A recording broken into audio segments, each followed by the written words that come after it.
Ivavaka sika tompoko. Misaotra anao izay ry Andriamanitra ray sy zanaka sy fanahy masina. Noho ny fitiavanao anay, ny mitantananao ny fiaim-piainanay rehetra, tao anatiny ny taona iray mahatratra indray ty isan-keritaona ny toby lehibe akaramalaza fa 7 ity. Misaotra anao zahay fa ny fitiavanao anay hanamboatra anay, no mbola hanomezanao tombonandro hitondranao anay eto amin'ity toby lehibe ity. Fantatra tokoa fa hankalaza ny 70 taona zay amin'ny taona ho avy. Jobily mpahafahana zany tompo. Ary zany indrindra no antony izao fa 7 taona zao hamerena anao tanteraka anay ho ao aminao mba hahafahanay miaina amin'izany jobily mpahafahana zany amin'ny taona ho avy. Fantatrao fa maro ny lalana zay efa nizoranay. Ny alanay tamin'izay efa nampizoranao anay, na andehananay tamin'ny tsy fanaovana sitraponao azy, na dia zanaky ny fifoazana aza izahay. Koa dia antsoinao ho amin'ny fibebahana, ho amin'ny lalana marina amin'izao isan-keritaona fa 7 taona zao. Dia izany indrindra ary no angatahana ianao, hanatrehanao anay eto, hiasanao amin'ny lalan'ny fanahinao masina, amin'ny alalan'ny teninao, ahatanteraka izany fiavaozana eo aminay izany. Dia taio ity isan-keritaona ity ary, taio ireo mpanana anjara rehetra amin'ny fampianarana, fitorian-teny, famakian-teny sy ny raharaha-mpanompo-pivavahana rehetra, mba hahatonga anay rehetra handray ny fahasoavana amin'ny alalan'izany, hanananay ny fiainam-baovao arak'izay tianao hiainanay. Dia tehirizo amin'izany koa zahay, ary ampandreseo mandrakariva satria fantatrao ny izao tontolo izao sy ny firongony izay mitady handavo sy handrendrika anay eto amin'ity izao tontolo izao ity. Dia izay fantatrao fa mahasoa ny tena sy ny fanahinay ary, tanterao aminay araky ny epen'ny famiraponao, fa amin'ny anaranao Jesosy Kristy manankely avy any Nazareta no angatahanay izany. Misaotra Jesosy io. Amen. Araka izay fahafantarantsika azy ry havana, dia ny isan-keritaona fa 7 izao atrehany ny zanaky ny fifoazana eto amin'ny toby lehibe akaramalaza izao. Tanterahany zany ny 24 volana Jolay ka hatramin'ny 2 volana Jolay amin'ity taona 2020 ity. Araky ny fahafantarantsika azy, dia ny Apokalipsy 7:5 manao hoe, izay maharesy dia tafy lamba fotsy ary tsy hamono ny anarany ao amin'ny boky ny fiainana tokoa aho, no faneva zay ampitondraitsika an'izany isan-keritaona fa 7 izany. Ny fampianarana amin'ity tapany maraina ity dia ahoritsika ao amin'ny toko 2:2 ka hatramin'ny 2:10, ary ampitondraitsika ny lohateny hoe, izay maharesy dia velako hihinana avy amin'ny azonaina. Hiroso amin'izany fampianarana izany ary isika. Boky ny Apokalipsy, ny boky farany ao amin'ny Baiboly na ao amin'ny testamenta vaovao izany. Ny Apokalipsy dia adika amin'ny teny malagasy ara-paky teny hoe fanambarana. Zany hoe, boky mampalala ny zavatra marina, izay voatahiry tsy ambaratelo na voahafina teo aloha izy. Fanambarana zay nomen'Andriamanitra ny zanany Jesosy Kristy. Jesosy Kristy kosa nampalala azy tamintsika zanak'olombelona, tamin'ny jaona mpanompony, kanefa nampitondry izany ireo anjeliny mba ho amin'ny jaona, ary jaona no nanoratra izany indray ho voarakitra ao anatin'ny boky ka dia tonga mpanoratra izany i jaona apôstôly. Zay no iantsona azy hoe Apokalipsy na fanambarana. Kanefa koa ry havana, ity boky ity koa dia teny faminaniana izay nampitondrain'Andriamanitra ny mpanompony ijaona izany. Ary ny fahatelo, mbola manana ny toetry ny taratasy nosoratana ka nalefa koa ity boky ity, satria hitantsika ao amin'ny toko 1:4 ohatra ny andefasana. Ao anatin'izany toko 1:4 ka hatramin'ny 5 zany ny teny fiarabana, ny tsodrany farany any amin'ny toko 2:20 Ireo anton'ireo dia milaza ny hoe taratasy nosoratana ka nalefa tany amin'ny fiangonana ihany koa ity boky ity. Araka ny ahitantsika azy eo amin'ny toko 2 ka hatramin'ny 7, dia ireo fiangonana 7 tany Azia Minora no nandefasana izany boky izany. Kanefa ry havana, tsy ho an'ireo fiangonana fito ireo ihany fa mahatratra ny fiangonana rehetra manerana n'izao tontolo izao amin'ny vanim-potoana rehetra ny hafatry ny boky ny apokalipsy na ny fanambarana. Efa nambara tamintsika fa ny toko faharoa andiny voalohany ka hatramin'ny faha 12 no anjarantsika amin'izao. Fa raha mijery ireo taratasy fito no soratana ho an'ny fiangonana fito ireo sika dia izao no tsikaritra ry havana. Ny 5 amin'ireo fiangonana fito ireo dia voatenin'i Jesosy mafy. Ny antony efa tsy madio intsony arak'izay naharian'Andriamanitra azy tamin'ny voalohany ireo fiangonana ireo fa efa fifangaroany zavatra roa na maro samihafa. Antsointsika hoe efa safiotra na mety isy izy. Izany hoe tsy nitoetra intsony arak'izay naharian'Andriamanitra azy tamin'ny voalohany izy. Ny 5 amin'ireo dia samy voateny mafy noho izay toetrany izay. Ny tao Efesosy, ny tao Pergamosy, Tiatira, Sardisy ary Laodikia. Ny anankiroa kosa na dia teo aza reto toe-javatra samihafa nanodidina amin'ny fiaim-piainany, ny fahasarotana sy ny fanenjehana dia naharitra hatramin'ny farany tamin'izay efa naharian'Andriamanitra azy izy. Dia ny fiangonana tao Smirna sy ny Filadelfia izany.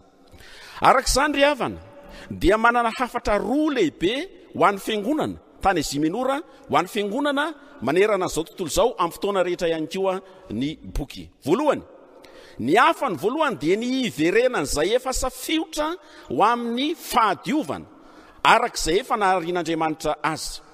Ny faharoa, ny aretan'izay nahatoetra tamin'izany fahadiovana izany hatramin'ny voalohany ka hatramin'ny farany ihany koa.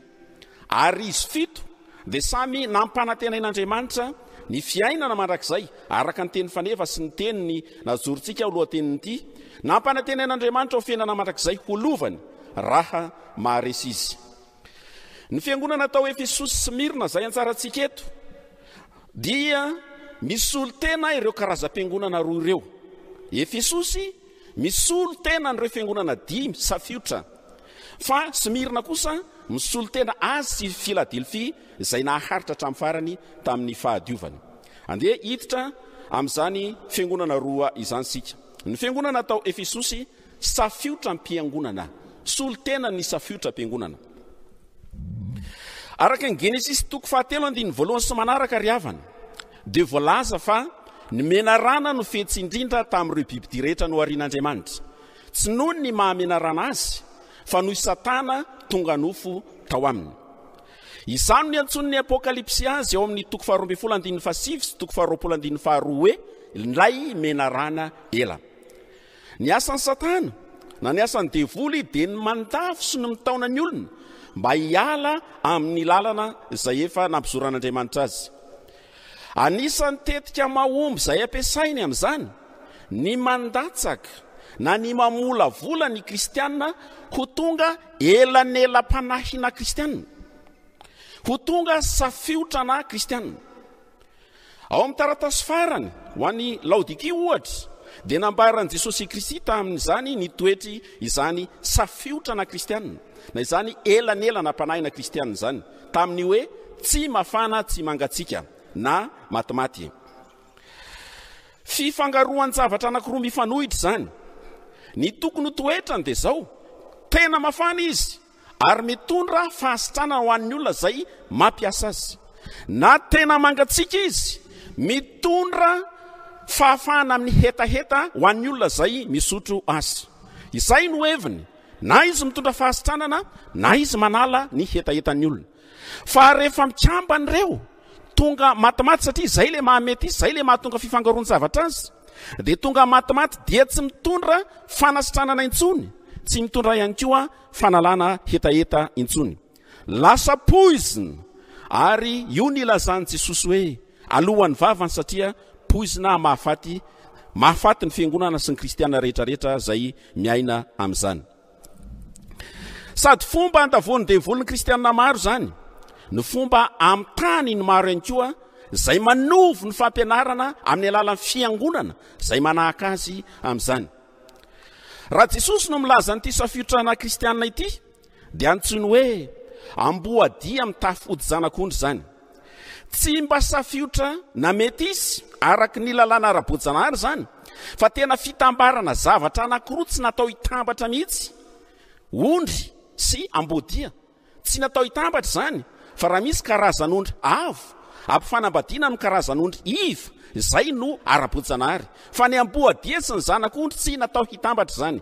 Izany nefa no ametrahan'ny devolina satana ny kristianina. Mitovy jereo amin'ny asany reo mpanao mazy rehetrarehetra zany.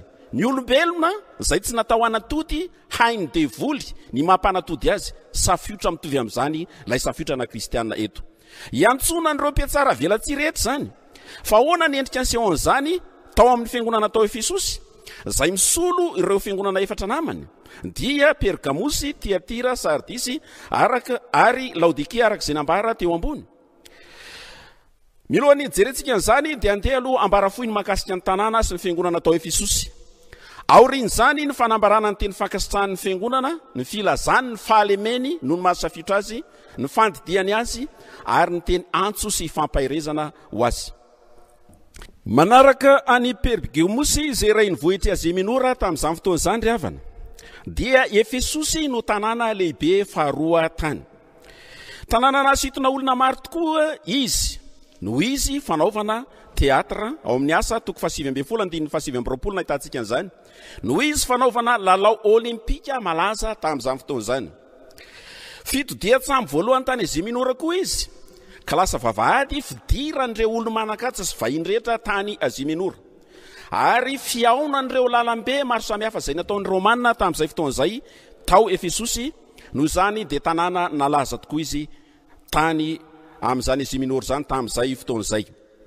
Ara-pivavahana dia ivo ny fanompoana n'ilay Andriamany bavy mifahavokarana natsoina hoe Artemisy na Diana izy. Tao no nisy ny tebolo lehibe indrindra ho an'izany Andriamany bavy izany.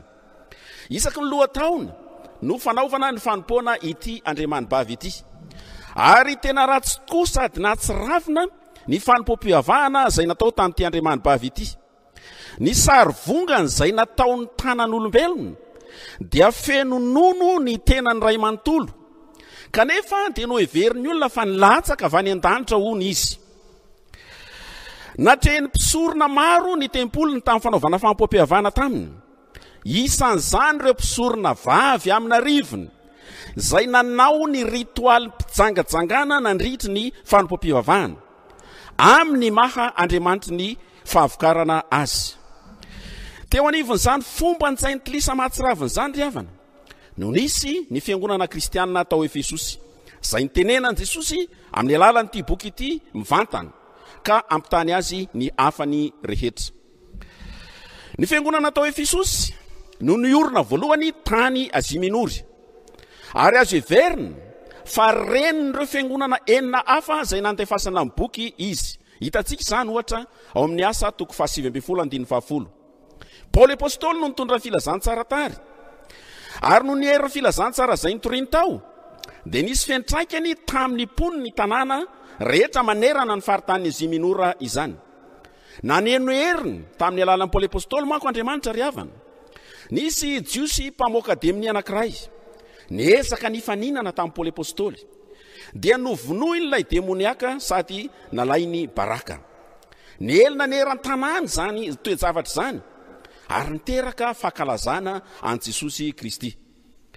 Maro tamin'ireo mpanompo sampy, tamin'ireo mpanao mazia no nibebaka nitondra ny bokiny nodorana imasom-bahoaka. Ao amin'ny asan'ny apôstôly toko 7:7 na tatsika an'izany. Ary ty vokatra zany ny orina tao ny fiangonana kristianina, ary tamin'ireo fiangonana toerana enina manodidina azy ihany koa. Zao anefa ry havana, ny fiovampon'ny olona maro tao Efesosy dia nisy fiantraikany ratsy teo amin'ny fiarikarenimponina tao. Indrindra ilay fiankarena tao moa zany dia ny famatotra tamin'ny fanompoana ilay Andriamany bavy Artemisy voalaza teo ambony. Tsy nampandeha intsony ny fandraharan'ireo mpanao sikotra ny sary vongany Artemisy ohatra zany, ary vokany nahatonga azy ireo nanenjika sy nanohitra ny kristianisma mafy tao.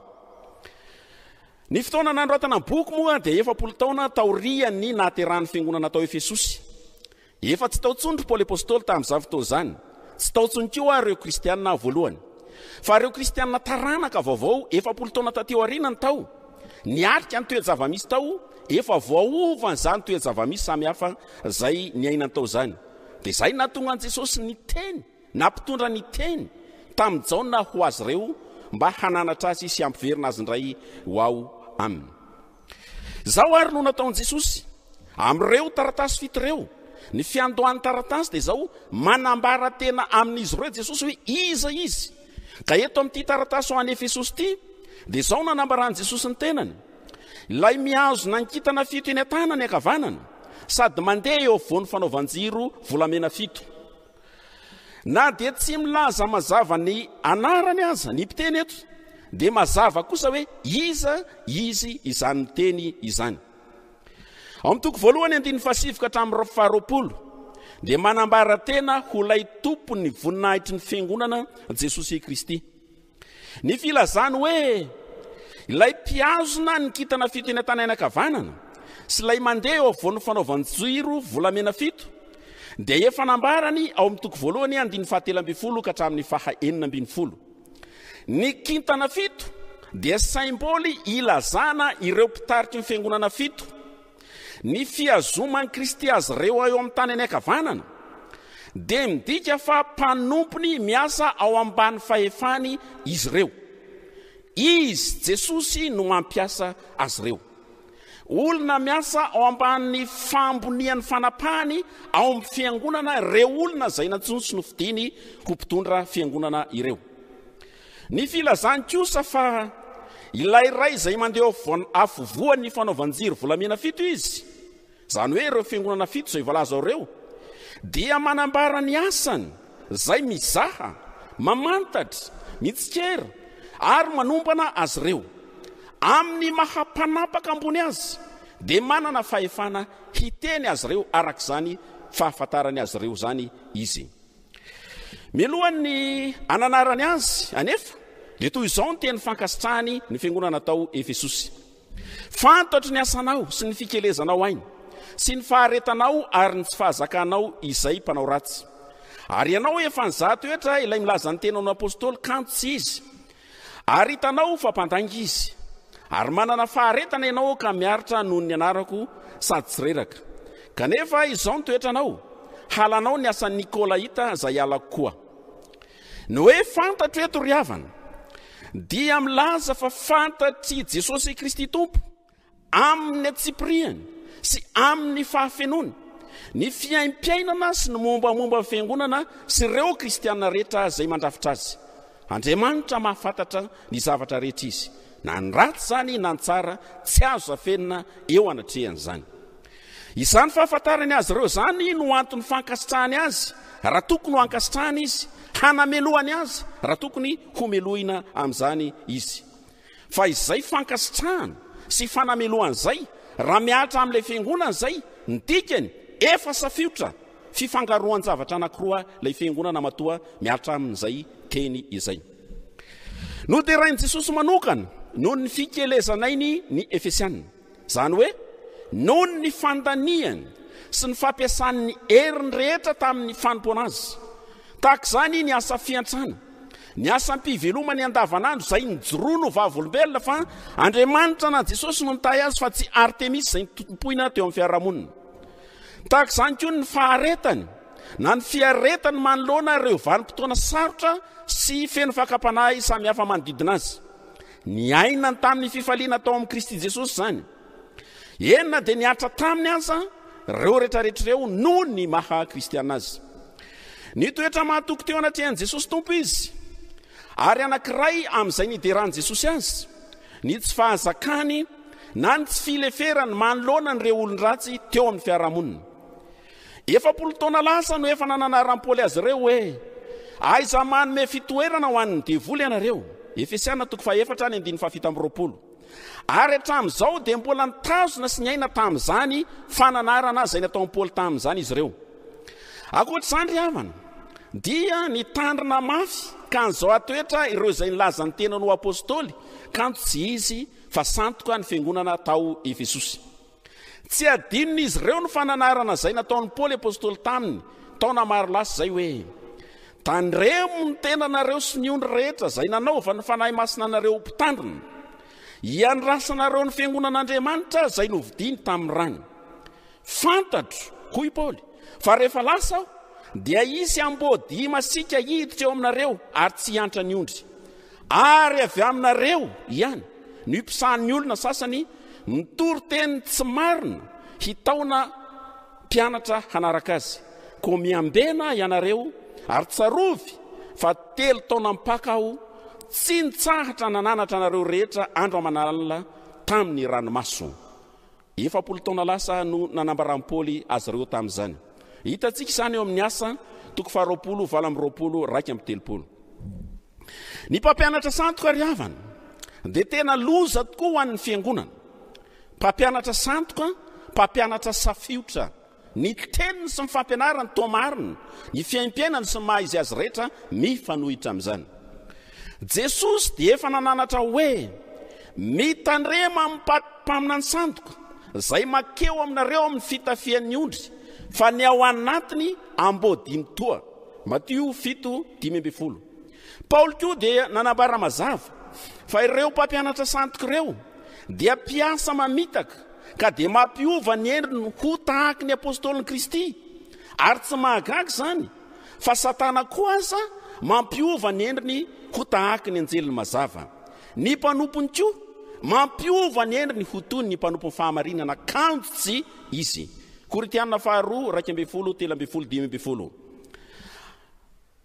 Na dia teo aza ireo fasarotana samy hafa ireo ry havana, ireo fahoriana zay ny aretiny nandritry ny 70 taona, ireo mpampianatra santoka sy isan-karazany dia tsy nilefitra tamin'izany ny fiangonana tao Efesosy. Zany hoe na joro tsara na toetra tsara ho mahatoky tany fiainana sy ny fampianarana marina zay efa natolotra azy, na dia efa 40 taona lasa aza izany. Noho ny amin'ny Jesosy sy ny asany zay efa nataony tamin'izy ireo no anton'izany. Ao amin'ny 9 dia nambaran'i Jesosy hoe alanao ny asan'ny Nikolaita zay alako. Ny Nikolaita dia ireo olona zay nampifangaroaro ny fampianarana kristianina tamin'ny fomba nizay nitilisa manodidina azy ka nitarika ny olona ho amin'ny fitondrantena maloto sy ny fahalovana tao.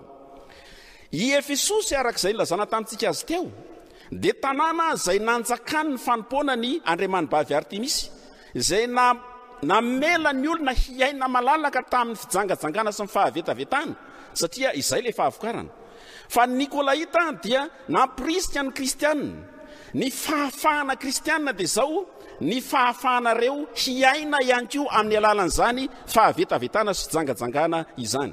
Zany hoe nampifangaro ny fampianarana sy ny fomba fiaina arak'izay nampianarany mponina tao Efesosy araka ny fanompoanan'ity Andriamanibavy ity sy ny fampianarana kristiana izareo. Ny taona ho amin'izany ireto Nikolaita ireto, ary zany no lazain'ny Paoly, lazain'ny Jesosy tamin'ny fiangonana tao Efesosy eto hoe halanao ny Nikolaita. Tsy mba tahaka ny fiangonana tao Pergamusy zay ny fiangonana tao Nikolaita. Pergamusy dia resy tanteraka teo anoloana izany, fa ny tao Efesosy kosa dia nankalan'izany tanteraka. No dia rain'i Jesosy noho izany izy ireo, na izany aza ry havana, safiotra fiangonana ny fiangonana tao Efesosy. Ny tety ivelany dia tena fiangonana izy, fa ny tao anatiny dia tsy fiangonana izy. Tsy nanjaka tao amin'ny intsony lay fitiavana araka an'Andriamanitra, fa na dia niaina tamin'ny fitiavana azy izy dia fitiavantena ihany no nanaovany an'ireo rehetrarehetra ireo. Izany koa no hidirantsika eto hijerena hoe manahoana fahalemeny fiangonana tao. Izao ny tenin'i Jesosy taminy, mananteny aminao aho satria efa niala tamin'ny fitiavana voalohany ianao. 2:4. Na dia teo zareo zavatra samihafa izay namaritra maha izy azy ny fiangonana sy ireo kristiana nandrafitra aminy nresantsika teo ambony, dia ny tena fotony, ny tena ivony amin'izany maha fiangonana fiangonana zany kosa no banga tao aminy. Na dia ny tanany fampianarana marina sy nanohatra ny fanompoanany tompo tamin'izany azy izy ireo, dia lasa toaky mpantsona maneno ihany. Ny maro satria tsy tao amin'ny tsony ilay fitiavana araka an'Andriamanitra. Na dia teo amin'ny aza izany fitiavana izany 40 taona lasa zay, dia efa mangatsika sy foana zany ankehitriny. ny tana ny fampianarana marina izy, kanefa ny tena ivony zany fampianarana marina zany dia ny fitiavana araka an'Andriamanitra no tsy tao aminy intsony. Na dia nanao an'ireo asa fanompoana sy fiantrana samihafa azy izy, ilay fitiavana araka an'Andriamanitra ny tsy tao aminy intsony. Zany hoe nanao zany izy noho ny fibaikony fanahy hafahafa azy, dia ilay karazam-pitiavana fitiavatena izany. Na dia teo aza ireo fahatsarana ivelany rehetrarehetra ireo, dia lasa omamiadana nanimba sy nikiky izany fiangonana izany koa izany fitiavatena izay tena nahazo laka tao aminy izany. Noho izany dia izao ny fandidiny Jesosy ny fiangonana Efesiana: koa tsarovo izay nitoeranao fony tsy mbola lava ianao, dia mibeba ka manaova ny asa voalohany, fa raha tsy izany dia ho avy aminao aho ka mindra ny fanaovantsirinao hiala amin'ny fitoerany raha tsy mibebaka ianao. Mba ho fanasitrana an' Jesosy ny fiangonana dia miteny sy mananatra mafy azy izy, miala nenina miteny sy mananatra mafy azy izy, ary manome tompon'andro ho antsika fiangonana izy afahany mananatra sy miteny mafy atsika noho ny fitiavany. Voalohany, nantsono mba hatsiaro izay efa nitoerany teo aloha fony tsy mbola lavo izy ireo. Zany hoe ilay vanim-potoana voalohany izay nandraisany feno sy tanteraka an' Jesosy sy ny asany, ka efa naha olom-baovao azy, ny nahavan'Andriamanitra azy sy ireo olona masina rehetra. Ny hoe tsarovo ry havana dia midika hoe atao voan-kehitrinao indray ilay efa nanavaozan'Andriamanitra anao taloha, fa tsy hoe tsarovo fotsiny. Ny fanadinoana izay efa nataon'Andriamanitra tamin'ny tena ry havana dia tena zava-doza tokoa, ary zany ny fototry ny fiamorana.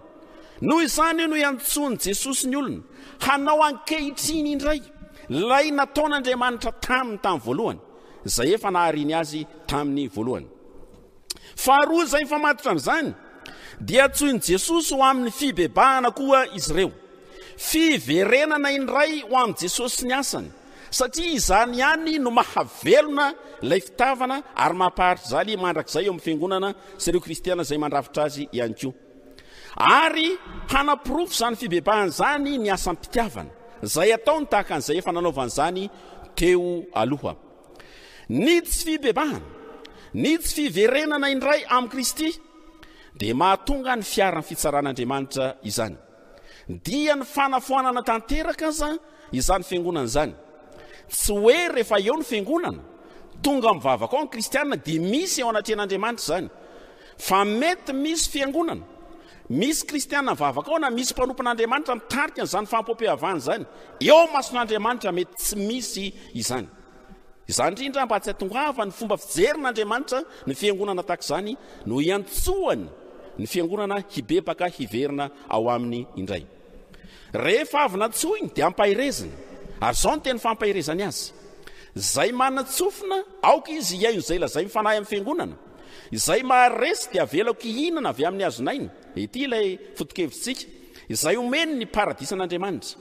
Ny taratasy rehetra risy fito dia samy faranany Jesosy avokoa amin'ny alalan'izany teny fampahirezana sy fampanantenana izany. Ireo taratasy fito ireo dia samy nofaranany tamin'izany avokoa. Manamafy ny andraikitra matotry ny mino sy ny fiangonana ry havana ny fiantsoan'i Jesosy azy hiaino izay ambarany aminy,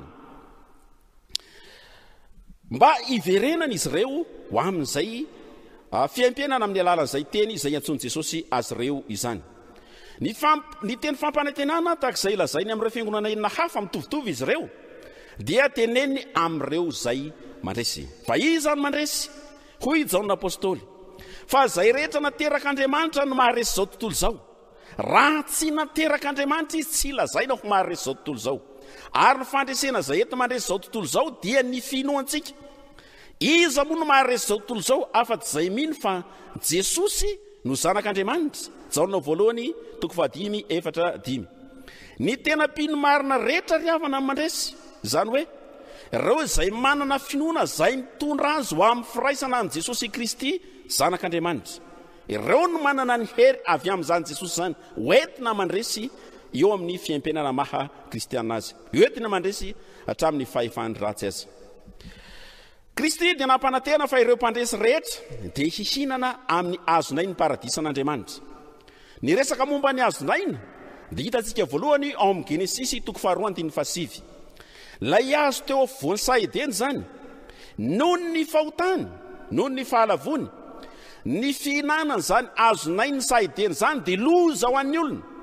No raran'Andriamanitra tsy hihinana zany izy satria hahavelona azy mandrakizay amin'ny mahafahavalon'Andriamanitra azy izany. Fa lay azonainy lanitra kosa dia ampanantenaina ho anina eto satria izany no hitondra fahavelomana mandrakizay koa ao amin'Andriamanitra. Ny azonainy eto ry havana dia symbole manondro an' Jesosy Kristy sy ny azo fijaliana ary ny fiainana mandrakizay izay atolo no an'ny mino entiny izany. Ny paradisy eto dia lay lanitra vaovao sy tany vaovao izay ambarana ity boky ny Apokalipsy ity ihany. Izay no an'ny fiangonana tao Efesosy. Fa ahoana kosa ny hafatra ho an'ny fiangonana tao Smirna. Ny fiangonana tao Smirna azo lazaina hoe lay fiangonana nampahoriana. 2:9-10. Anisan'ilay fiangonana tsy mba nahitana ny teny mafy nataon'i Jesosy taminy ny fiangonana tao Smirna. Tahaka izany koa tamin'ny tao Filadelfia araka lazaina teo. Ndika izany, Smirna sy Filadelfia ihany no tsy safiotra. Izy ihany ny tena nadio tanteraka hatramin'ny voalohany ka hatramin'ny farany. Teo amin'ny tantara dia marina foana izao ry havana. Araka ny nanenjehana ny fiangonana, ny voamaika mampitombo fahamasinana sy ny tanjana. Ny soratra masina, Jakoba ohatra, dia mampitohy mandrakariva ny fanenjehana sy ny fahatanjahana ara-panahy. Hoy izy, ry rahalahyko, atao voafifaliana avokoa raha hiara ny fizahan-toetra samihafa ianareo, satria fantatrareo fa ny fizahan-toetra ny finoanareo dia mahatonga faharetana. 2:1-2 izany. Ny fakan'ny fahavalo fanahimpino kristianina matetika dia ampiasain'Andriamanitra mba ho fitaovana tsara ho fizahana toetra sy ho fisedrana azy mba hahatonga azy ho amin'ny fahadiovana sy ho amin'ny tanjaka arak'izay kendren'Andriamanitra azy. Ny fiangonana tao Smirna dia nanan'izany fahadiovana sy fahatanjahana vokatry ny fanenjehana izay niatra tamin'izany. Ary izany koa aza vao maika nahaparitra azy tamin'izany toetrany zany hatramin'ny farany. Ny mpiatsara velantsika kosa dia tsy mba maharitra manoloan'izany fanenjehana izany, tsy mahajanona amin'izany mahakristianina izany rehefa hiara ny fanenjehana sy ny fanaporetana sy ny fampijaliana samihafa.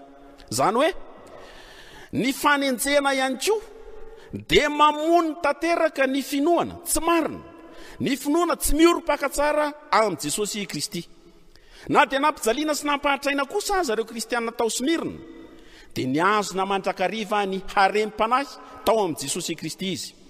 Izany fiangonana izany anankiray tamin'ireo 7 miaraka amin'ny Filadelfia arak'izay nambara teo ambony, izay tsy mba nandray teny mafy avy amin'i Jesosy satria tsy mba nahitany fahalemena noho izany faharetany izany.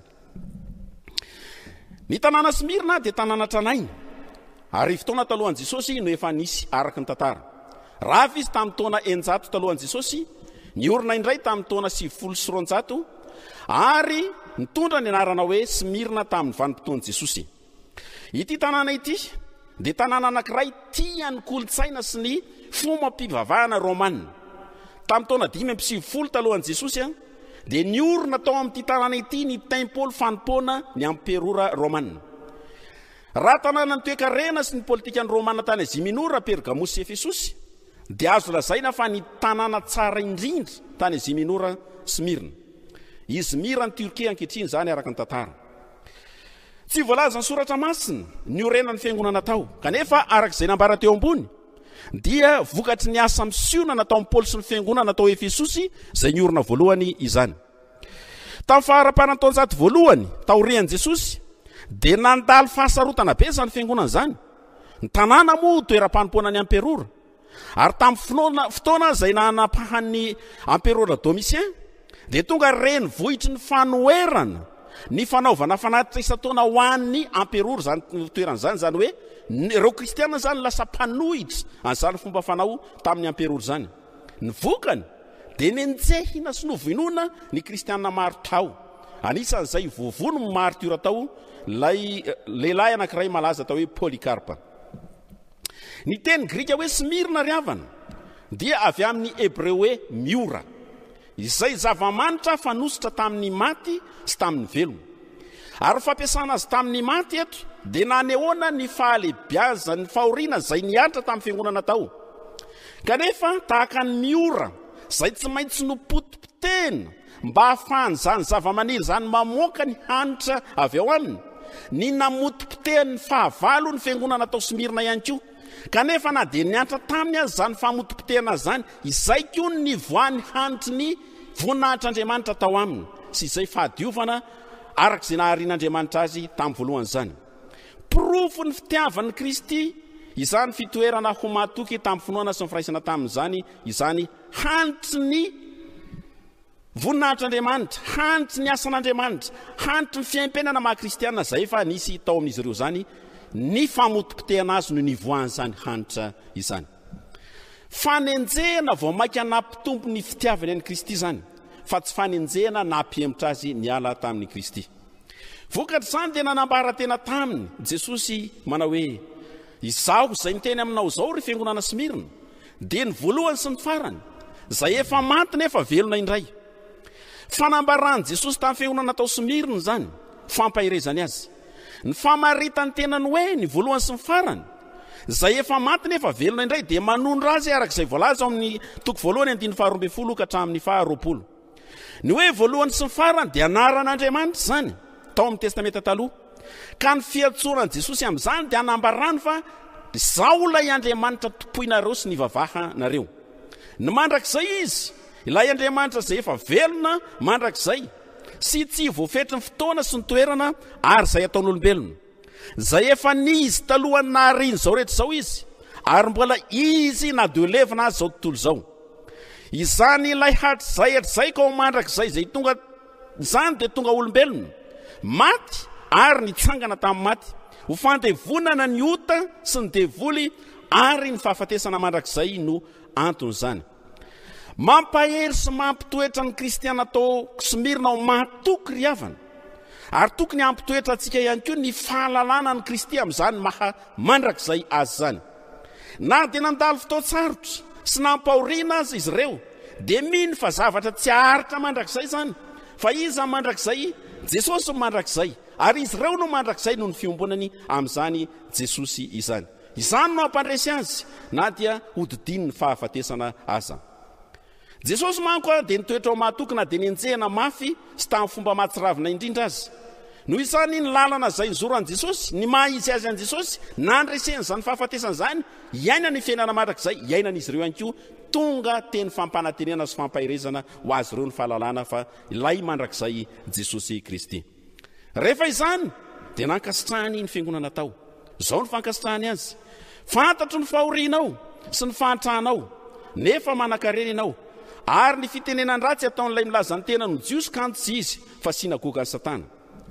Tsy nisy ny afina teo anatrehan'i Jesosy ry havana ny mombamomba ity fiangonana ity. Ny fanombohan'ny fiderana mba mpampahirezana azy ireo dia ny fanambarany fa fantatro ny fahorianao sy ny fahantrahanao. Ny voambolana nadika hoe fahorianao, ndika hoe fangirifirina fijaliana, dia ampiasain'ny testamenta vaovao ilazana ny fanaporetana izay ataon'ireo mpanenjika ny fiangonana kristianina. Lay fantatro ny fahorianao, dika zany fantatro ny fijalianao sy fangirifirinao, vokatry ny ataon'ireo mpanenjika anao. Niatry zany mafy ny fiangonana tao Smirna, kanefa nitoetra ao mahatoky tamin'ny fanarahana sy ny finoana an Jesosy Kristy. Antony telo mahatonga ny fanaporetana sy ny fankalana an'ireo kristianireo. Voalohany, ny jentilisa maro tao Smirna dia nafanafota amin'ny fanompona ny amperora Romanina, nandritra ny taona maro nefa nanaovan'izany. Azo lazaina fa nilohany tany izy minora tamin'izany fanompoana ny ampira Romanina izany mihitsy izy ireo. Na dia noterena mba hanaja sy anoa ny mpitondra fanjakana aza ny kristianina, dia nanda ny fanompoana ny amperora, nanda ny fanaovana fanatitra tamin'izy ireo, ny fiankohofana tamin'izy ireo. Ary vokatra izay, rehefa nanda izay nampanaovy ny mpitondra fanjakana ny kristianina tamin'izay fotoan'izay, dia noenjehina mafy. Tokony hankatompo mpitondra fanjakana ny fiangonana sy ny kristianina, fa raha ho amin'ny fanompoan-tsampy sy ny fialana am Jesosy koa no ampanaoviny dia tokony handasy anohitra zany ny fiangonana sy ny kristianina zay mandrafitra azy. Ny faharoa ry havana, ny kristianina tao Smirna dia nandatsy handray anjara tamin'ny fivavahana jaintilisa rehetra tamin'ny ankapobeny. Tsy ny fanompoana ny amperora ihany, fa ireo fanompoana ireo sampy isan-karazany ihany koa. Ny fandavan'ny kristianina tsy hanaraka izany fivavaham-bahoaka noho ny fanompony an'Andriamanitra sy Jesosy zany, dia izy ireo ray no natsoiny ny jaintilisa hoe ireo ateista. Kanefa ny tena ateista tsy ny kristianina fa ireo mpanaraka ny fivavaham-bahoaka sy ny sampy ireo. Ny fiaim-piainana ara-piarahamonina tao Smirna dia ny famatotra tamin'izany fivavahan-drazana zany. Noho izany dia noelohina holohany tamin'ireo mpiala andaharana tamin'izany fiarahamonina zany ny kristianina noho ny tsy fandraisany anjara tamin'izany. Ampitahao amintsika zanaky fifoazana indrindraindrindra rehefa miala amin'ireny fomba andrazana sy fanao samihafa izay mifanohitra amin'ny sitrapon'Andriamanitra ireny. Isika indray no enjehina tsy manaraka ny fomba fanao ny fiarahamonina.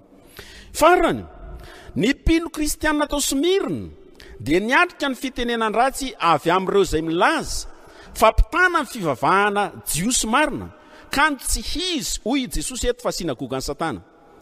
Ny mahasinagogan'ny Satana azy, izy ireo no nandaha ny mahandriamanitra tokoa an Jesosy Kristy, izy ireo no nandaha ny fanompoana azy, izy ireo no nandaha ny asany. Ny hoe blasfemi araka ny fampiasan'ny soratra masina azy na ny fitenenan ratsy dia nanambarana ny fankalana an'Andriamanitra sy ny asany. Ny fankalany Jesosy, ny fankalany Jiosy any Jesosy sy ny asany dia milaza fa izy ireo ny tena mpiteny ratsy an'Andriamanitra, fa tsy ny kristianina sanatria. Fa ireo jodaista reto ihany koa dia mbola nanameloko ny kristianina tamin'izay fotoan'izay ho mpihinana no famandrahan'olona, cannibalisme, noho ny fanasan'ny tompo. Nanameloko ny kristianina ho mpijangajanga koa izy, satria ny testamenta vaovao, reo apôstôly sy mpanoratra ny testamenta vaovao reo dia naprisika ny fanaovana fanoroana masina rehefa hifanao veloma sy hifampiarahaba. Izy ireo dia no milohina rehefa tsy nanaraka ny fomban-drazana sy ny fanompoam-pivavahan-drazana rehetrarehetra ho mpandrava sy mpandao ny fianakaviany sy ny fiarahamonina, ho mpikoa miara-politika noho ny tsy fanekeny hanompo ny amperora sy ireo fanompoan-tsapo samihafa. Mba ho fanam-pitenan'ny kristianisma ary dia nandeha nitory ny fiangonana kristianina tany amin'ny amperora mihitsy, ny lohandohany avy tamin'ny Jiosy, ny tambatra tamin'ny jaintilisa tao Smirna. Izy ireo anefa nolazainy Jesosy ato araka nambara teo fa sinagogan'ny Satana, mpiompona amin'ny fanatanterahana ny fikendrena sy ny sitrapon'ny Satana amin'ny fandravana ny fiangonana kristianina. Izany no mahasinagogan'ny Satana azy, amin'ny fampiasana lainga tsara lahatra, devoly rainy lainga Satana rainy lainga, zay mpiompona aminy amin'izany mpamadika amin'ny marina dia zanany mpanatanteraka ny sitrapony ihany koa. Reo jiso ireo dia nanambara fa tena sinagogan'Andriamanitra, kanefa izany asany manapotika ny fiangonana kristianina sy ireo kristiana mandrafitra zany dia mifanohitra amin'izany fanambarantena no sinagogan'Andriamanitra zany, sinagogan'ny Satana izy. Tsy zavatra vaovao teo amin'ny fiangonana ny fanenjehana sy ny fitenenan ratsy, efa niaina ny fiangonana hatramin'ny fiangonana voalohany zany. Niaritra sy niaina zany mafy indrindra ny fiangonana tao Smirna. Noho nataon'ny jaintilisa, noho nataon'ireo jiosy tao ihany koa. Tsy ny fanenjehana ihany no voalaza fanatrehan'ny kristiana sy ny fiangonana tao Smirna, fa mifantrana ihany koa. Nampantraina sy nandevozina noho ny maha-kristianina azy izy ka izay natonga azy ho mahantra. Maro ny voaroba fananana, voaroka tao amin'ny fianakaviany noho ny maha-kristianina azy. Teo anatrehan'izany rehetrarehetra zany anefa dia tsy mba nivadika tamin'i Jesosy tompo izy. Tsy niala tamin'ny fitiavana izy tahaka an'izay nataon'ny tany Efesosy. Izany ny lazany Jesosy taminy fa manan-karena izy amin'ny maha-kristianina azy, na dia mahantra na dia nampantraina aza amin'ny harena ara-materialy, satria nanana ny famontsena izy, nanana ny fahamasinana izy, nanana ny fahasoavana ao amin'i Jesosy izy, nanana ny fiadanana izy, ary indrindra manana azy Jesosy ho mpamonjy sy mpampahery azy izy, manan-karena izy fa tsy mahantra. Ny fiangonana tao Smirna dia nahantra ara-materialy kanefa manan-karena ara-panahy arak'izany. Tsy mba tahaka ny fiangonana tao Laodikia, Manan-karena ara-materialy fa nahantra koa ara-panahy. Zao ary mibaiko ny Jesosy ho amin'ny fiangonana tao Smirna. Aza matahotra zay efa iaretanao. Indro ny devoly efa hanao sasany aminareo an-tranomaizina, mba ho voazatoetra ianareo ary anapahoriana hafilohana. Toko faharoa andiny fahafollo. Taorian'ilay fiderana no mba mipampaherezana ny fiangonana tao Smirna, dia mba mananatra azy ihany Jesosy eto, fa mbola be noho ny seho teo aloha ny hiatra aminy. Sarotro zany nazavaina tantsika teo ny hoe nampahatraina, nampijaliana izy, fa izao ny tenenin Jesosy, mbola be no avy amin'izany fampijaliana sy fampahoriana izany. Izay nefa dia mbola ho fanadiovany Jesosy azy, ho famparetany azy ho mafimafy kokoa hatramin'ny farany ihany. Milohan'ny ilazany zany tamin'ny Tsipriany, dia nananatra azy ireo mba tsy hatahotra na inona izy. Na manahoana amafin'izany fampahoriana izany. Raha itamberenana kely, misy dikany be le fanambarantenan'i Jesosy teny am-polohany hoe lay hatrizay mandrakizay izy. Na manahoana herin'ny fahafatesana te hanrava azy ireo, manana an Jesosy lay hatrizay mandrakizay izy. Ho mandrakizay koa ny tena fiaim-piainany fa tsy ny herisetra ny fahafatesana tsy akory. Nampanantena ery avy aminy Jesosy hoentin'izy ireo manohitra sy miaritra an'izany, na dia ho mafy kokoa an'izany. Nambarany tamin'ny mpianany ao amin'ny Jaona toko 9:7-8 fa aty amin'izao tontolo izao nahitanareo fahoriana, nefa matoky izaho izay nampiombonana anareo efa naharesy izao tontolo izao. Vokatra izany, ireo mpino izay orono ny fanenjehan'izay ny Tilisa sy ny Jiosy azy, dia hiteny tahaka ny Davida hoe Andriamanitra ny tokiko ka tsy mba hatahotra aho, na inona no ataon'ny olona amiko. Salamo 4:12. Ambaran'i Jesosy mazava fa handefa ny sasany any am-pigadrana azy ny devoly sy ireo fahavalony. Avelan'Andriamanitra hiatra amin'izy ireo zany, tsy hoe noho ny tsy fahaizan'Andriamanitra na noho ny tsy fananany hery hiaro azy ireo, fa mba ho fizahany-toetra azy ireo koa, ho fanadiovany sy ho fanamafisany ny finoany izy ireo no amelan'Andriamanitra izany rehetrarehetra zany hiatra aminy. Ampita ohatra ny lazain'i Paoly ao amin'ny Korintiana 2:12-7. Ho fanaporofoana amin'ny Satana ihany koa, fa tsy hainy ny manapotika ny finoana madio sy marina. Satria le fanapiretana, le fampijaliana sy isan-karazany, fampialana an'ilay olona amin'izany finoana izany. Fa raha maharitra amin'izany ny olona, dia ho resy Satana, fa tsy hainy nahoana na manahoana ny heriny sy ny fahaizany hanapotika an'izany, dia tsy hainy ny manapotika ny finoana madio sy marina ary matoky. Azo lazana ihany koa fa sehatra hiadian'Andriamanitra Satana amin'ny fiangonana tao Smirna. Teo anatrehan'ny fihezany Satana hanapotika ny finoana tena zanak'Andriamanitra marina, dia no porofoin'Andriamanitra ny heriny izay manome ny antony, nanome sy antony zany finoana zany. Hoy Jesosy, izaho manome azy fiainana mandrakizay, ka tsy ho very izy mandrakizay, ary tsy isy handrobaka azy amin'ny tanako. Ny raiko izay manome ahy dia lehibe noho izy rehetra, ary tsy misy mahay mandrobaka amin'ny tanany ray. Jaona 10:20-7. Ary koa, ary zao ny sitrapony izay naniraka ahy, dia tsy amelako isy ho very izay rehetra nomeny ahy, fa atsangako indray izy amin'ny andro farany. Na tapaka androany ny tendany, atsangan'Andriamanitra izy amin'ny andro farany, noho ny maha-kristianina azy. Amin'ny mampisorona be n'izy ireo an Jesosy, dia amonjy mandrakizay azy ireo izy. Ary izany no fampahirezana lehibe izay omeny Jesosy azy eto. Izao ary ilay fampahirezana, aoka ho mahatoky hatramin'ny fahafatesana ianao, satria eo mandrakariva ilay fahafatesana amin'ny maha-kristianina, dia omeko anao ny satro-boninahitry ny fiainana, izay manatsofina aoka izy iaino izay lazay mifanahy amin'ny fiangonana. Izay maharesy dia tsy ho sombany ny fahafatesana faharoa, na dia sombany ny fahafatesana voalohany, vokatry ny ataon'ny fahavalony aza. Arak'izay efa nambara teo aloha, dia tsy anisan'izay nahazo teny mafy ny fiangonana tao Smirna. Noho izany dia faranan'i Jesosy amin'izany teny mamy sy fampahirezana zany izy ireo. Ny aretany amin'izany mahay izy azy zany, ny aretany amin'izany finoany zany, mandra-pahafatany, ary raha maty azy izy vokatry ny asan'ny fahavaliny dia zao hahazo ny satroboninahitry ny fiainana izy ao amin'i Jesosy Kristy. Dia ny fiainana mandrakizay izany. Arak'izay efa nambara teo ambony, izay manatsofina aoka izy izay lazay mifanahy fiangonana, dia manindry ny andraikitry ny fiangonana sy ny kristianina amin'ny fitandremana fatratra ny tenin'Andriamanitra izay norenesiny, fanoavana sy fanatanterahana izay ambaran'izany. Ny tsy fahatratraran'ny fahafatesana faharoa, izany ny tambon'izany faharetana sy fahadokisana izany. Na dia enjehina sy oraonana hatramin'ny fahafatesana azy izy ireo noho ny finoany, dia tsy hahatratra azy ireo ny fahafatesana faharoa, fa ny fiainana mandrakizay kosa no itsenan'i Jesosy azy. Ry zanaky ny fifoazana izay manatrika izao 770 taona izao. Izao no afatra ho antsika amin'ny alalan'ireo taratasy anankiroa ireo.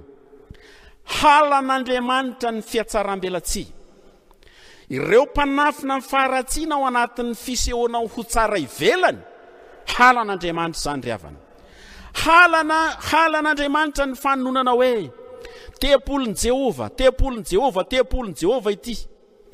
Ny toa fanajana azy amin'ny molony, kanefa ny fony izay manonona izany dia tena manalavitra azy. Halany ny fahadiovana ivelany tao fahasambaho. Halany ny fahafampo amin'ny endrika sy ny fombafomba ivelany amin'ny fanarahana sy ny fanompoana azy. Halany ny fitana fanaovana fitandro tahaka ny dinta. Ny fiainana sy ny fanaovana toy ny bloklahy omamboatsevy zao, mamy ny anto finy aroa. Halany ny fiainana sy ny fanao mpitaribaty vilambava, hafa ny tondroiny vavany, hafa ny tondroiny molony. Halany ny fiverenana indray hihinana izay efa naloa. Halany ny fandoavana tapany ho an'ny hafa mba hahatonga ny hafa handoherana ho azy. Fomba ny fitiavan-teny izany. Halany ny mahasafiotra. Halany ny fandaozana ny maha-izy azy arak'izay efa nanavotany sy nahareny azy tamin'ny voalohany. Fanaovana tsinotsinona, ny heriny tsy toso ny fikelezanainy noho ny fitiavany tamin'ny fanavotany azy sy ny fanafahany azy teo ambanin'ny fanandivozan'ny Satana izay rain'lainga izany. Tsarovy ry havana, fa Andriamanitra dia mahalala, mahafantatra amin'ny atsipriany sy amin'ny fahafenony ny zavatra rehetra eo amin'ny fiaim-piainantsika sy maha-izy azy atsika, isika kristiana tsirairay, ny fiangonana izay iombonantsika ka mahatonga izany fiangonana izany. Noho izany, raha Andriamanitra no mankahala, dia ny fitsarany no ho tonga amin'izay tsy mibebaka, izay tsy manatona azy mba amboariny indray.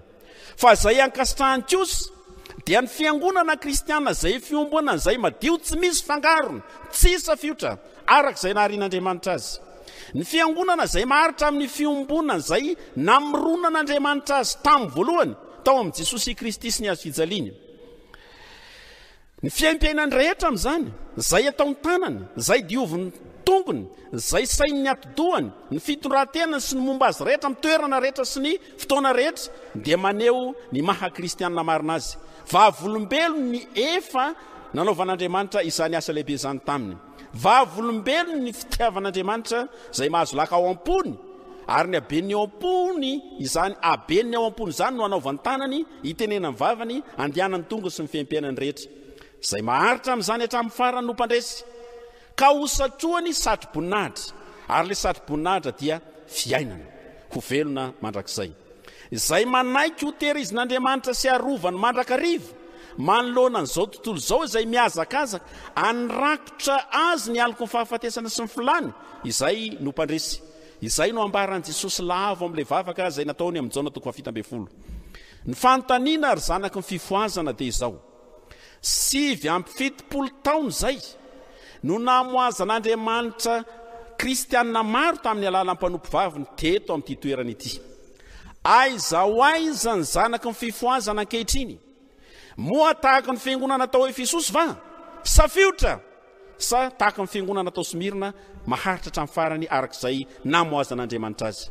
Araka ny tonom-bavaka teo ry havana, antso ho an'ny fibebahany izao ry havana, aza manamary-tena fa miverena amin'Andriamanitra sy ny asany tao amin'i Jesosy sy ny azo fijaliany, mareta amin'izany hatramin'ny farany, dia ho mpandresy tahaka azy tsika, handova ihany koa ny fiainana mandrakizay, homeny ilay fiainana avy amin'ny hazo fijaliana, ho fiainana hamelona azy mandrakizay. Hampiverina tokoa ny zanaka ny fifoazana rehetra ao amin'Andriamanitra sy ny fiainana izay atolony ny fanatrehany an'Andriamanitra izay mampianatra azy amin'ity isa-taona fa 7 amby fitopolo ity. Ho an'Andriamanitra irerany ny voninahitra. Amen.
Iara ivavaka isika rehetra tompoko.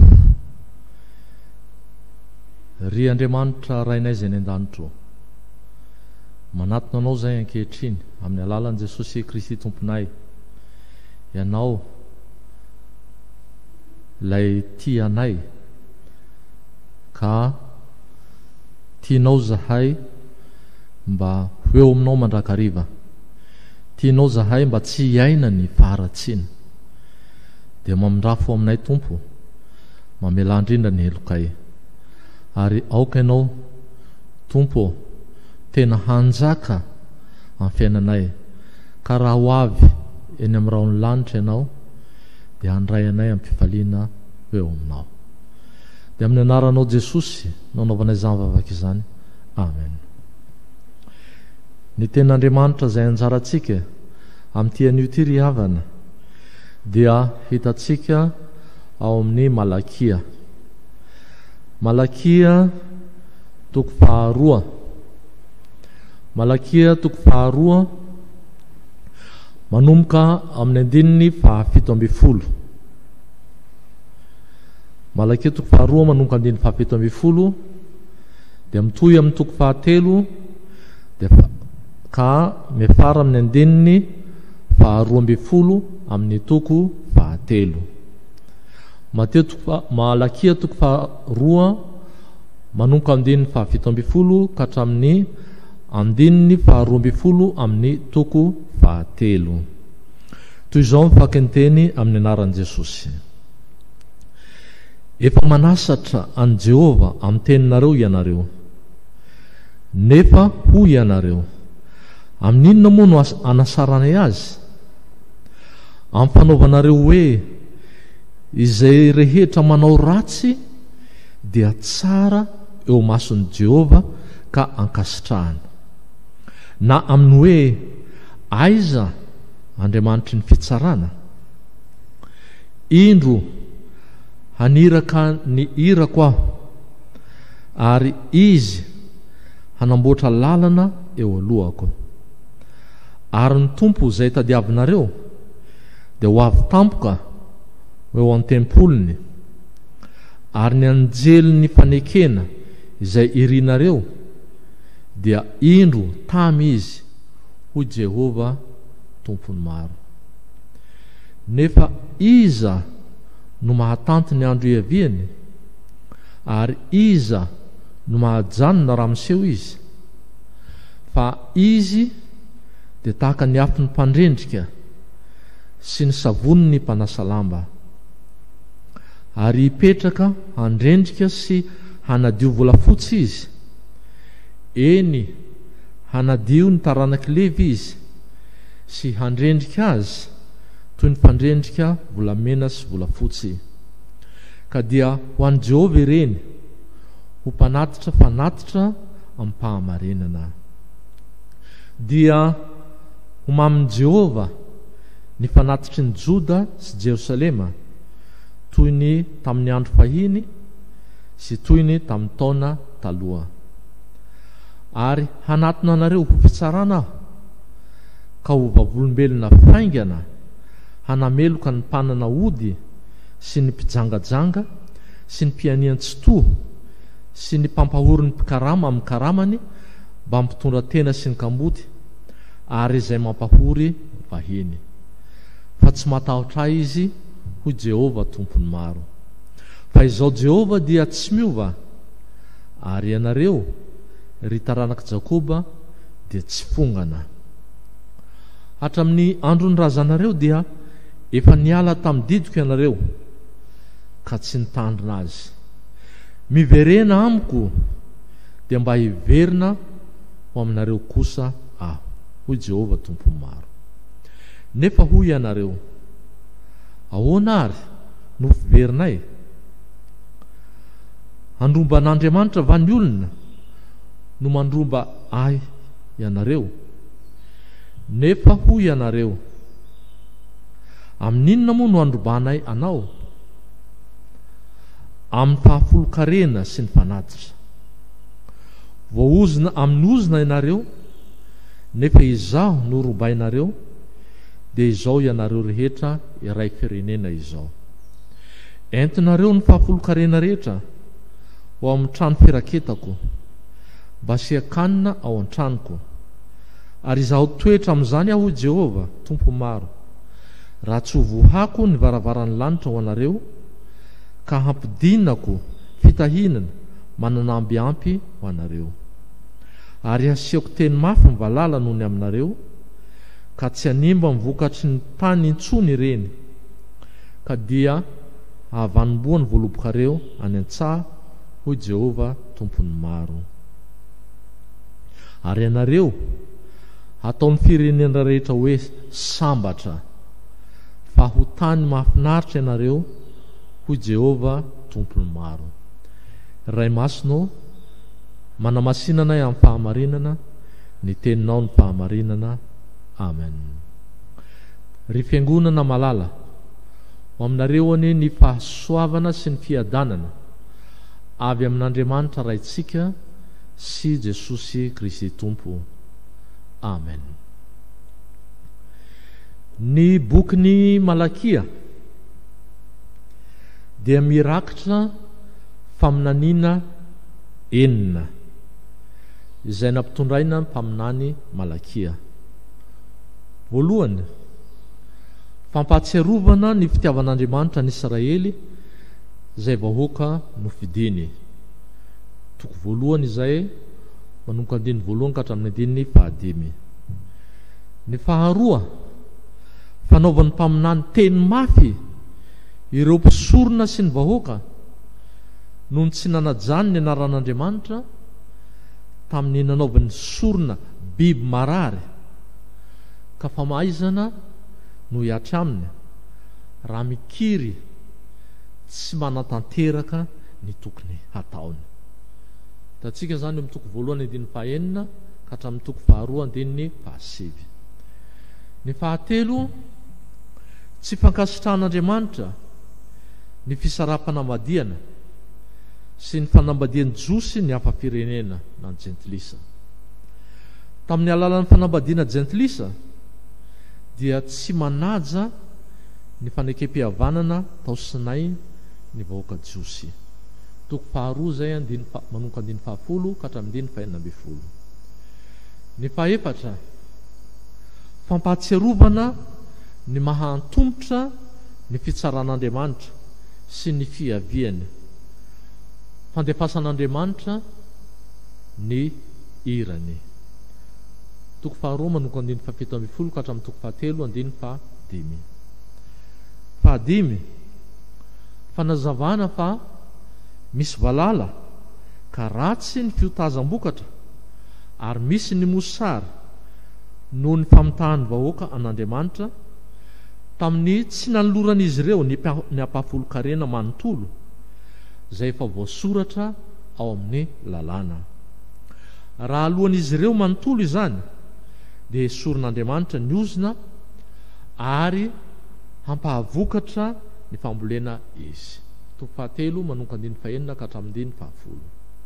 Ary ny fahaenina, fanambarana fa ny fankatoavana an'Andriamanitra dia hovaliana soa ary sazy no miandry ny mpanota amin'ny andro ny fitsarana. Toko fahatelo manomboka 17 ka hatramin'ny 21. Arak'izany ry havana dia ny faminaniana fahaefatra sy ny faminaniana fahadimy no anjarantsika eto. Hafatra roa lehibe no atolotra eto. Voalohany, tsy maintsy ho avy ny tompo. Tsy maintsy ho avy ny tompo. Manomboka toko faharoa 17 ka hatramin'ny toko fahatelo 15. Ny zava-misy eto dia izao: manao tsinitsinina ny tompo ny olona ka miaina amin'ny faharatsiana. Manao tsinitsinina ny tompo ny olona ka miaina amin'ny faharatsiana. Ny heviteny izy ireo tamin'izany fa izay rehetra manao ratsy dia tsara eo mason'i Jehova ka ankasitrahana. Zay no voalaza eo amin'ny Malakia toko faharoa 17b. Tsy jeren'Andriamanitra fotsiny nefa izany ratsy ataon'olona izany. Inona ary no ataony? Valiteny roa no tolotra eto. Voalohany, ny fandefasany iraka mialohan'ny fiaviany. Fandefasany iraka mialohan'ny fiaviany. Mazava ny tenin'ny tompo eo amin'ny 10 voalohany amin'ny toko fahatelo tapany voalohany: indro haniraka ny irako aho ary izy no hanamboatra lalana eo alohako. Hialoha ny fahatongavan'ny tompo ny iraka. Mazava tsara ny asa ampanaovina io iraka io, hanamboatra lalana, hanamboatra lalana. Ny hoe mamboatra lalana dia enti milaza fanamorana ny fifandraisan'Andriamanitra amin'ny vahoakany. Zany hoe ny iraka izany eto dia hanomana ny fony olona, hitaona azy ireo hiala amin'ny ratsy fanaony. Misahirana mihitsy Andriamanitra maniraka olona mba hahatsara mandrakariva ny fifandraisany sy ny fihaonany amin'ny olona. Arak'izany, ny iraka avy amin'Andriamanitra dia sady mampitandrina manitsy ny vahoaka amin'izay mety ho fadisoana no manory ihany koa ny lalana marina. Alefa ny iraka hanatanteraka izany mba tsy hahita loza ny vahoakan'Andriamanitra amin'ny andro iavian'ny tompo. Manondro any Jaona mpanao batisa io iraka nalefa io. Andiny soratra masina maro no manamarina izany. Anisan'izany zay ambaran Jesosy ao Mateo 11:10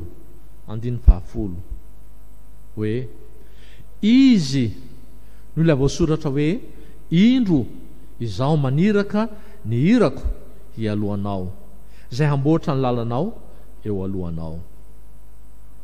I Jona mpanao batisa no nialoha lalana an Jesosy teo amin'ny Israely. Am Jesosy dia i Jona mpanao batisa no mpaminany lehibe indrindra teo amin'ny Israely. Tatsika zany ao Mateo 11:7 tapany 2. Ny hoe mialoha lalana dia enti milaza ny fanomanana ny Israely handray ny mpamonjy dia Jesosy Kristy. Anisan'ny asan'ny mpaminany ny manomana ny olona handray an Jesosy. Ry havana, ny fiangonana, ny mpitondra fiangonana no jaona ankehitriny.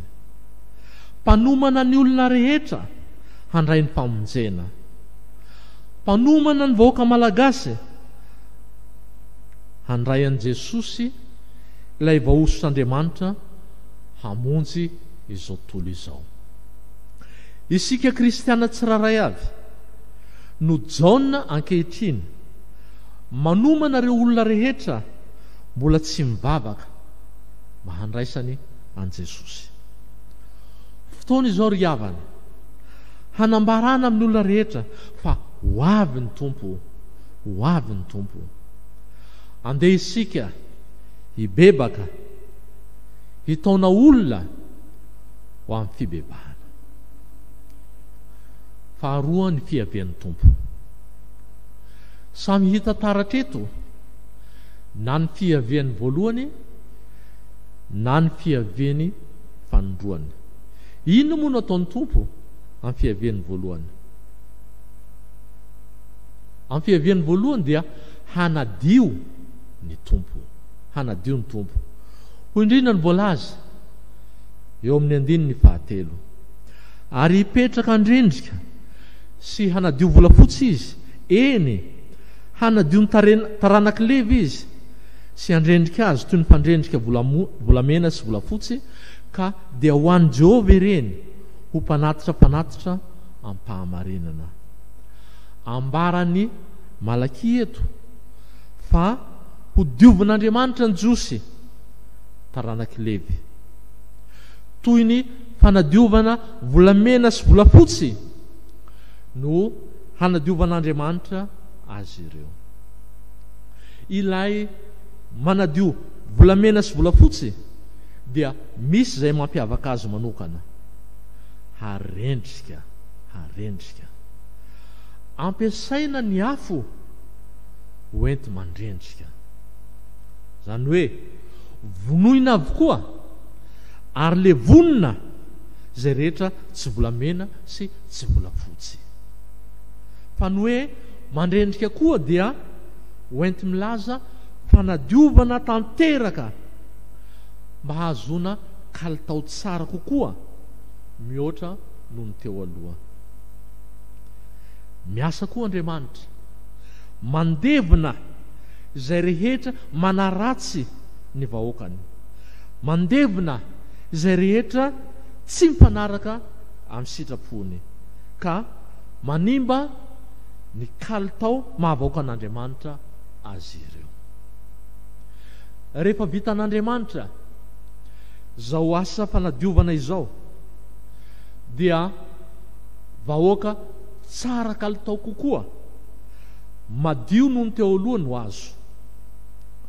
Ary io vahoaka voadio raha manatitra fanatitra no ankasitrahan'Andriamanitra. Io indrindra no voalaza eo amin'ny 4 hoe dia omamin' Jehova ny fanatitry ny Joda sy Jerosalema. Ry havana, efa nanadio anao ny rany Jesosy Kristy. Efa nanadio anao ny rany Jesosy Kristy. Noho ny rany Jesosy dia tonga kristiana tsara kalitao kokoa ianao. Noho ny rany Kristy dia tonga sitrak'Andriamanitra ianao. Rehefa tena ao am Jesosy ianao ry havana, dia hankasitraka anao sy izay rehetra atolotrao Andriamanitra. Rehefa voadio ho afaka amin'ny fahotana ianao, rehefa voadio ho afaka amin'ny herin'ny ota ianao, dia azo antoka fa ho afaka mifandray tokoa amin'Andriamanitra amin'ny alalan'i Jesosy Kristy. Sarotra ho anao ry havana ny hanana fiombonam-piainana miaraka amin'i Jesosy raha toa ka tsy manaiky ho dioviny ianao. Ny mahafaly eto ry havana dia ny mahafantatra fa tena manana hery hanafaka anao amin'ny herin'ny fahotana ny rany Jesosy Kristy. Tena manana hery hanafaka anao amin'ny herin'ny fahotana ny rany Jesosy Kristy. Manafaka anao amin'izay mampanalavitra anao amin'i Jesosy Kristy, araka an'izany ny fanadiovany anao. Andeha ary ianao ry havana hanaiky ho sasany. Andeha hanaiky ho vonoina, ho dioviny tokoa ianao, mba ho marina ny fifandraisanao aminy, mba ho mpanompon'Andriamanitra ho mendrika azy tokoa ianao amin'ny asa sy ny fanontona azy. Zay no ataon'ny Tompo amin'ny fiaviany voalohany, hanadio izy. Inandray ary no ataon'ny Tompo amin'ny fiaviany fanondroany. Amin'ity fiaviany fanondroany ity ry havana dia hitsara ny Tompo, hitsara ny Tompo. Ho indrindra izy eo amin'ny 15 ary hanatona anareo ho fitsarana aho ka ho vavolombelona faingana, hanameloka ny mpanana ody sy ny mpijangajanga sy ny mpianietsi-to sy ny mpampahory ny mpikarama amin'ny karamany, mba mpitondra tena sy ny kamboty ary izay mampahory ny vahiny. Fa tsy matahotra izy hoy Jehova Tompo maro. Ho avy amin'ny heriny ny Tompo ka hanameloka ireo izay tsy matahotra azy izy, haringany izay tsy manaja azy, ho fongorany ireo mpanao ratsy, dia ny mpanao magia zany, ny mpanitsakitsabady, ny mpianina lainga, ny mpamaly ny karamam-piasa, ny mpampijaly ny mpitondra tena sy ny kamboty, ny mpampahory vahiny. Ny ao ambadik'izay ry havana dia zao, hankasitraka izay manao ny tsara izy, dia ireo izay mijoro amin'ny fahamarinana sy mandeha araka ny sitrapon'Andriamanitra. Manamafy zany izay ambaran'i Jesosy ao amin'ny Matio 5:20 hoe fa ho avy ny zanak'olona amin'ny voninahitry ny rainy mba amin'ny anjeliny, dia hamaly ny olona rehetra araka ny nataony. Io fotoana iavian'ny Tompo io moa ry havana dia antsoina hoe ny andron'ny Tompo, ny andron'ny Tompo. Ry havana tsarovy fa ho avy Kristy hitsara ny velona sy ny maty. Ho avy Kristy hitsara ny velona sy ny maty. Io moa no anisan'ny fanambarana ataontsika ao amin'ny fanekempinoana apostolika. Koa mivonona ianao eo naminy. Hevery mandrakariva ry havana ny fitsarana. Ny valin'ny fitsarana ataon'ny Tompo dia roa ihany: na fanameloana mandrakizay, na famonjena mandrakizay sy fanolorana fiainana mandrakizay. Miankina amin'izay ataon'ny olona eto amin'izao tontolo izao io. Tena mampatahotra ry havana ny didim-pitsaran'Andriamanitra. Tena mampatahotra ny fitsaran'Andriamanitra. Na dia mampatahotra azy izany, dia azo antoka ny handovana ny fiainana mandrakizay ho an'izay mino ny tompo. Azo antoka ny handovana ny fiainana mandrakizay ho an'izay mino ny tompo. Indrindra mantsy Paoly hoe, ary amin'izany dia tsy misy fanameloana ho an'izay ao amin'ny Kristy Jesosy. Iza no manameloka? Kristy Jesosy no efa maty, eny sady nitsangana tamin'ny maty koa, ka mitoetra eo an-tanana ankavan'Andriamanitra ary mifona ho antsika. Romanina 4 andininy 1 sy ny andininy 4:7. Na dia mampatahotra aza ry havana fitsaran'ny tompo, dia tonga mahazo toky ianao zay mino azy fa hanana fiainana mandrakizay. Zay no fizarana voalohany eto. Tsy maintsy ho avy ny tompo ry havana. Ho avy izy hanadio amin'ny fiaviany voalohany, ary ho avy izy hitsara amin'ny fiaviany fanomboana. Ny fizarana faharoa dia izao. Hitantsika eo amin'ny 7:9 ka 12. Miverena amin'ny tompo Andriamanitra ao. Miverena amin'ny tompo Andriamanitra ao. Miantso ny olona hiverina amin'ny Andriamanitra. Ho indrindra izy eo amin'ny andininy 7. Miverena amiko dia mba hiverina ho aminareo kosa aho. Antso-pitiavana ry havana no ataon'ny tompo eto. Mitaona ny Israely ho amin'ny fibebahana. Ny fibebahana moa dia tsy hoe mifona fotsiny rehefa mahatsapa ny ratsy natao. Ny fibebahana marina dia ny fiverenana amin'Andriamanitra amin'ny fo rehetra, amin'ny farisendahatra rehetra. Ny fibebahana marina dia fiantorana amin'Andriamanitra, fanekena marindrano fa hiverina hanompo an'Andriamanitra, manenina no ny lasa zay nanalavirana an'Andriamanitra.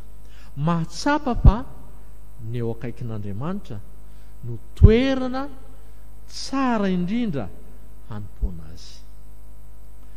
Hiverina amin'ny fankatoavana ny didin'Andriamanitra no iantsona ny Israely eto.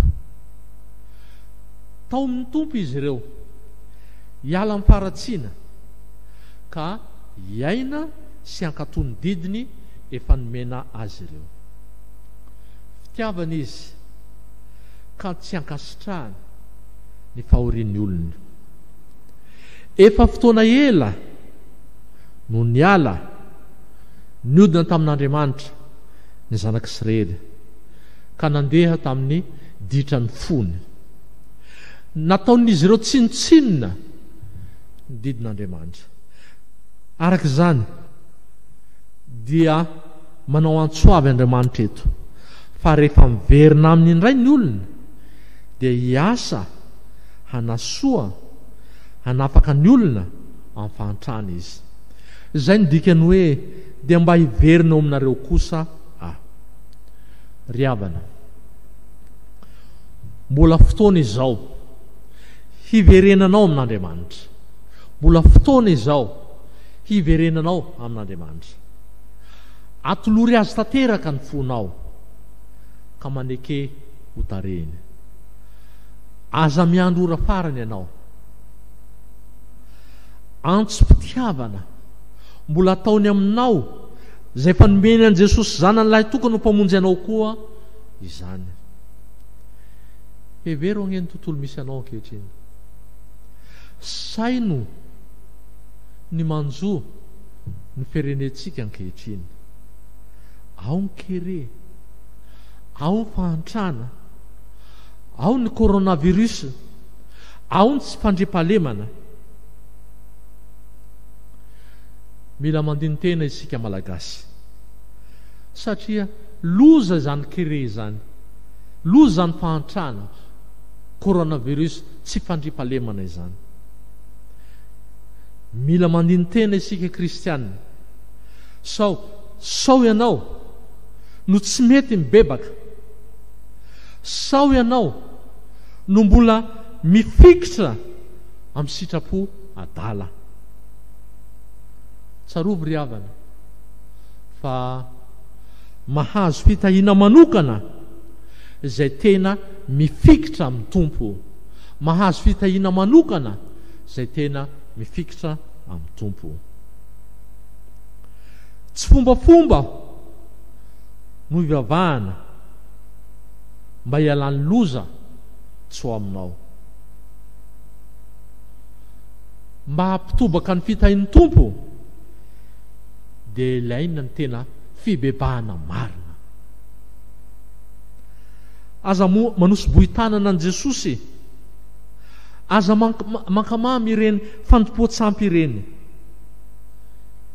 mihavana amin'Andriamanitra ry havana, ary mibebaha marina. Ny fiverenana amin'ny tompo dia asainy porofoina amin'ny asa, amin'ny fandoavana fahafolokarena. Izany no maneho ny fahavononana hankatony didin'Andriamanitra.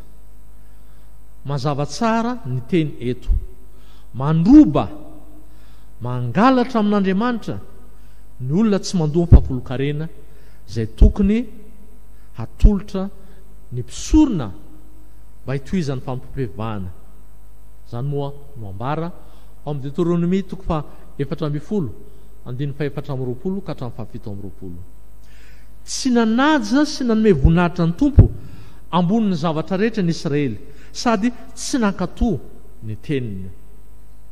Araka izany, rehefa mandroba an'Andriamanitra izy ireo, dia tsy ahita fakasitrahana avy aminy, tsy ahita fiainam-pitahiana mihitsy ho voaozina. Zany no ambara eo amin'ny 9:9 sy ny 9:10. Fa izao kosa ry havana, loharanom-pitahiana ny fandoavana izany, araka izay ambara ao amin'ny 9:10 ka hatramin'ny 9:12. Mahita ny fo tena tia sy manaja azy ny tompo, ka manome valisoa ho an'ireo mpankatoa ny teniny. Hotahiny ny ao an-trano, hotahiny ny any an-tsaha, hotahiny ny firenena manontolo. Zany no ambarany manoko 9:10 ka hatramin'ny 9:12. Hiova sata, hiova fiainana, satria sambatra miaraka amin'ny tompo. Ry havana, vahaolana tolotr'Andriamanitra ho anao tia hita fitahiana ny fanekenao andony fahafolokarena. Fa izao nefa ry havana, efa nomeny Jesosy heviny vaovao izany, efa nomeny Jesosy heviny vaovao izany, ka izay rehetra anananao mihitsy no afoy ho azy. Izay rehetra anananao mihitsy no afoy ho azy. Hoy indrindra izy ao amin'ny Lioka 4:20, 7:30.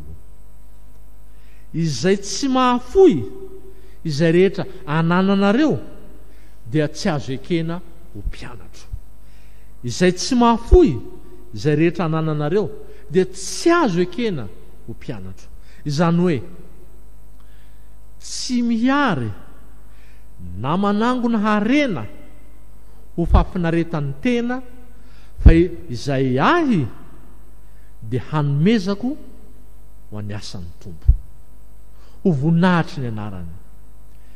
Izy no ekenao hanapaka izany, ary ianao kosa dia ho mpitantana fotsiny ihany. fa tsy nandrava ny fandoavana fahafolo-karena Jesosy raha ajerentsika ny Matio 7:20 andiny 7:20 fa ny tena izy dia zay rehetra anananao no entinao hanompoana an Jesosy. Ry havana, sambatra ny miverina ao amin'ny tompo, sambatra ny miverina ao amin'ny tompo, koa mibebaha miala amin'ny ratsy fanaonao ary manompo azy amin'izay rehetra anananao. Tsarovy ry havana fa mpitandrina ny fanan'Andriamanitra ianao, mpitandrina ny fananan'Andriamanitra ianao. Tsy maintsy ho avy ny tompo ka miomana mandrakariva ianao hiaona aminy.